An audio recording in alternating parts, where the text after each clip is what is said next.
कहानी शुरू होती है और हम एक बूढ़े स्पार्टन को देखते हैं जो कि पहाड़ के ऊपर एक नवजात बच्चे को चेक कर रहा था। वो कंबल हटाता है और एक वाहियात से हरे बच्चे को देखता है, लेकिन उसे वो बच्चा पसंद नहीं आता तो वो उसे फेंक देता है। इसके बाद वो वहाँ पर एक लड़की को देखता है जिसे वो एंजेलिना जोली और ब्रैड पिट को गिफ्ट में दे देता है। इसके बाद वो फिर से कंबल उठाता है, लेकिन इस बार उसे ऐसा बच्चा मिल गया था जो कि दाढ़ी और सिक्स पैक्स के साथ पैदा हुआ था। अब वो बूढ़ा उस बच्चे को अपने पास रख लेता है और उसका नाम लियोनीदास रखता है। अब ऐसे ही कुछ साल बीत जाते हैं और हम देखते हैं कि लियोनीदास की दादी उसे मर्द बनने की ट्रेनिंग दे रही थी। इसी दौरान वो दादी के मुंह पर एक मुक्का मारता है जिससे उसकी दादी का पूरा जबड़ा बाहर निकल जाता है। अब ऐसे ही कुछ और साल बीत जाते हैं और हम देखते हैं कि लियोनीदास अब बड़ा हो चुका है, लेकिन अभी तक उसकी ट्रेनिंग खत्म नहीं हुई। अब उसको ट्रेन करने के लिए उस पर कोड़े बरसाए जाते हैं और उसके मेन पार्ट पर पेडिग्री लगवाकर उसे कुत्ते से चटवाया जाता है, जो कि बहुत दर्दनाक था। इसके साथ ही उसकी ट्रेनिंग और कड़ी करने के लिए उसे बर्फीले पहाड़ों में छोड़ दिया जाता है। इसी दौरान उसे वहाँ पर सबवे का बर्गर मिलता है, लेकिन वो बर्गर बासी था तो लियोनीदास उसे थूक देता है। फिर कुछ देर बाद वहाँ पर उन पहाड़ों पर रहने वाला सबसे खतरनाक जानवर पेंगुइन आता है, जो कि इंसानों को मारने में 1 सेकंड का भी टाइम नहीं लगाता था। लेकिन इस बार वो लियोनीदास के सामने नाचने लगता है, जिसका फायदा उठाकर लियोनीदास उसे मार डालता है। इसके बाद लियोनीदास उस पेंगुइन की खाल को पहनकर अपने महल में वापस आता है। अब क्योंकि वो राजा बन चुका था तो सभी लोग उसके सामने सर झुकाकर उसका सम्मान करते हैं। इसी दौरान वहाँ पर बेकी आती है और उसके लिए डांस पेश करती है।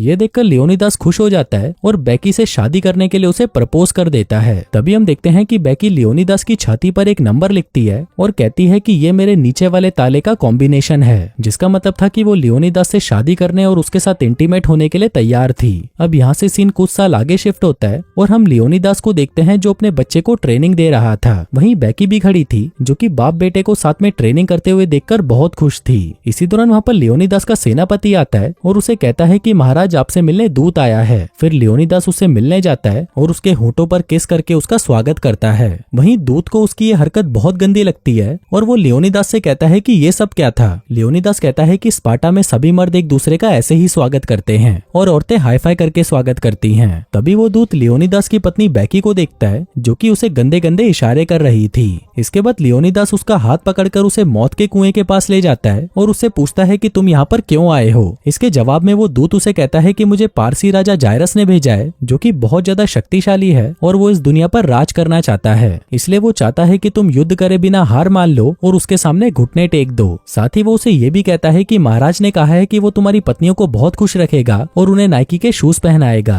अब ये सुनकर लियोनीदास बहुत दुखी होता है और अपनी प्रजा की तरफ देखता है। इसके बाद वो अपनी तलवार निकालकर जैसे ही पीछे मुड़ता है, तभी वो देखता है कि वो दूत बेकी को किस कर रहा था। अब ये देखकर लियोनीदास और भी ज्यादा गुस्सा हो जाता है और उसे लात मारकर मौत के कुएं में फेंक देता है। साथ ही वो और कई लोगों को भी उस कुएं में फेंक देता है जिनको वो पसंद नहीं करता था। इसके बाद वहाँ पर उसका सेनापति आता है और लियोनीदास से कहता है कि महाराज हमें युद्ध का परिणाम जानने के लिए बदसूरत जादूगरों के पास जाना होगा। फिर लियोनीदास उन जादूगरों के पास जाता है और उन्हें बहुत सारी फेयर एंड लवली और सनस्क्रीन देकर उनसे युद्ध का परिणाम पूछता है। जादूगर उसे बताते हैं कि अगर तुमने युद्ध में हिस्सा लिया तो तुम कुत्ते की मौत मारे जाओगे। अब ये सुनकर लियोनीदास अपने महल में वापस आता है और कुछ सोचने लगता है। इसके बाद वो बेकी के पास जाता है और कहता है कि युद्ध के बारे में सोचकर मुझे नींद नहीं आ रही। बेकी कहती है कि कल तुम युद्ध में जाओगे और मुझे पक्का यकीन है कि तुम कुत्ते की मौत मरोगे, इसलिए तुम मेरे साथ जो करना चाहो आज रात कर सकते हो। अब ये सुनकर दोस्तों आप भी वही सोच रहे होगे जो मैं सोच रहा हूँ कि शायद लियोनीदास अब उसके साथ इंटीमेट होने वाला है, लेकिन ऐसा कुछ नहीं होता। वो गधा तो उसे उठाकर एक्सरसाइज करने लगता है। फिर अगले दिन लियोनीदास अपने सेनापति के पास आता है और उसे कहता है कि मुझे युद्ध में 300 लोगों की जरूरत है, लेकिन इस पर सेनापति कहता है कि उसके पास सिर्फ ये 10 ही लोग बचे हैं, क्योंकि जायरस का नाम सुनकर सभी सैनिक यहाँ से भाग गए। तभी वहाँ पर बेकी आती है और वो लियोनीदास को उस पेंगुइन की चोंच से बनी हुई माला पहनाती है और कहती है कि जीत कर आना। इसी दौरान हम उसके राज्य के एक गद्दार को देखते हैं, जो कि किंग जायरस को मैसेज करके लियोनीदास और उसकी सेना के बारे में बता देता है। इसके बाद लियोनीदास अपनी सेना को तैयार करके नाचते गाते हुए युद्ध की तरफ निकल पड़ता है। फिर थोड़ी ही देर में वो उस सकरे रास्ते तक पहुंच जाते हैं जहां पर वो किंग जायरस की सेना को आसानी से हरा सकते थे। अब इतना लंबा सफर तय करने से वो लोग थक चुके थे, इसलिए वो लोग फ्रूटी और कोल्ड ड्रिंक्स पीने लगते हैं। इसी दौरान वहां पर पर्शियन सेना भी आ जाती है और उसका सेनापति लियोनीदास को हार मानने के लिए कहता है, लेकिन लियोनीदास बिना युद्ध युद्ध करे ऐसे हार मानने से मना कर देता है। तभी लियोनिदास का एक मोटा सैनिक आकर उन पर हमला करने लगता है, लेकिन वो गधा जैसे ही जोर की छलांग मारता है वो एक पहाड़ से टकराकर सीधा नीचे गिर जाता है। आगे युद्ध की घोषणा की जाती है, लेकिन ये लोग युद्ध न करके डांस कंपटीशन करने लगते हैं। अब यहाँ पर ये कंपटीशन लियोनिदास की सेना जीत जाती है, जिसके बाद वो पर्शियन सेना को पहाड़ से धक्का देकर मार डालते हैं। अब इस जीत की खुशी में वो लोग बियर खोल लेते हैं और सेलिब्रेट करने लगते हैं। दूसरी तरफ हम महल में बैकी को देखते हैं, जो कि अपनी मसाज करवा रही थी। तभी वहाँ पर विधानसभा का एक मेंबर आता है, जो कि अपनी हवस भरी नजरों से बैकी को देखने लगता है। वो कहता है कि महाराज को युद्ध जीतने के लिए और भी सैनिक चाहिए, लेकिन इस पर बैकी कहती है कि लियोनिदास तो अब तक मर चुका होगा, इसलिए मैंने टिंडर पर अपनी प्रोफाइल भी बना ली है और यहाँ पर मुझे काफी अच्छे अच्छे मैच आ रहे हैं। इस पर वो आदमी कहता है कि अगर महाराज ये युद्ध हार गए तो पूरा साम्राज्य जायरस का हो जाएगा, जिसके बाद वो आपके ऊपर भी कब्जा कर लेगा।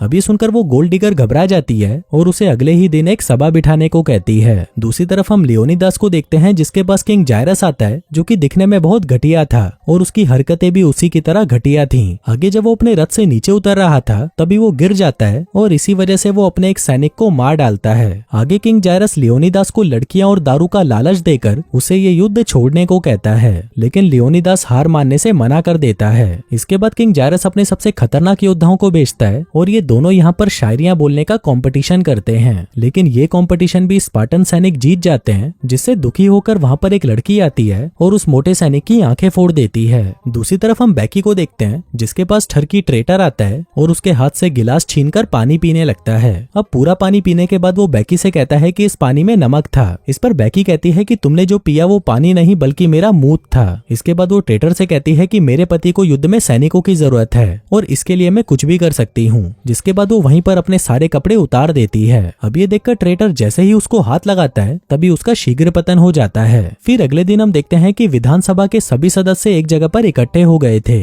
जिसके बाद वहाँ पर बैकी आती है और अपना अश्लील डांस दिखाकर उन लोगों को एंटरटेन करने लगती है। वो कहती है कि मेरे पति को जंग में सैनिकों की जरूरत है, लेकिन तभी वहाँ पर ट्रेटर आता है और सबको कहता है कि ये कोई रानी नहीं बल्कि एक बाजारू औरत है। अब ये सुनते ही बैकी को गुस्सा आ जाता है और वो वैनम बनकर ट्रेटर को मिट्टी में मिला देती है। वहीं पर एक सांसद को ट्रेटर का मोबाइल मिलता है, जिसको देखकर वो लोग समझ जाते हैं कि ट्रेटर एक गद्दार था। जिसके बाद वो बैकी की मदद करने के लिए तैयार हो जाते हैं। दूसरी तरफ हम एक सैनिक को देखते हैं, जो कि उछलता हुआ लियोनिदास के पास आता है और उसे कहता है कि राजा जायरस को हमारे इस खुफिया रास्ते के बारे में पता चल चुका है और वो किसी भी वक्त अपनी 1 लाख लोगों की सेना लेकर यहाँ पर आता ही होगा। अब ये सुनकर लियोनिदास अपने अंधे सिपाही के पास जाता है और उसे अपनी पेंगुइन वाली चोंच निकाल कर देता है। कहता है कि इसे जाकर रानी बैकी को दे देना। तभी वहाँ पर किंग जायरस की सेना पहुंच जाती है। किंग जायरस लियोनिदास को अपने आगे फिर से झुकने को कहता है, लेकिन लियोनिदास उसे मना कर देता है। तभी जायरस अपना मोटा दिमाग लगाने के बाद लियोनिदास से कहता है कि देखो तुम्हारे शूलेस खुले हैं। फिर जैसे ही लियोनिदास अपने शूलेस बांधने के लिए नीचे झुकता है तभी किंग जायरस कहता है कि देखो मैंने तुम्हें अपने आगे झुका ही दिया। अब इस खुशी में वो हाई फाई करता है, लेकिन ये देखकर स्पार्टन सिपाही हंसने लग जाते हैं, क्योंकि स्पार्टा में सिर्फ लड़कियां ही हाई फाई करती थीं। अब ये देखकर जायरस को गुस्सा आ जाता है और वो कॉल करके अपनी 1 लाख सेना को वहां पर बुला लेता है। कुछ देर बाद वहां पर 2 सिपाही आते हैं, जो कि अपने साथ एक ब्लू स्क्रीन लेकर आए थे।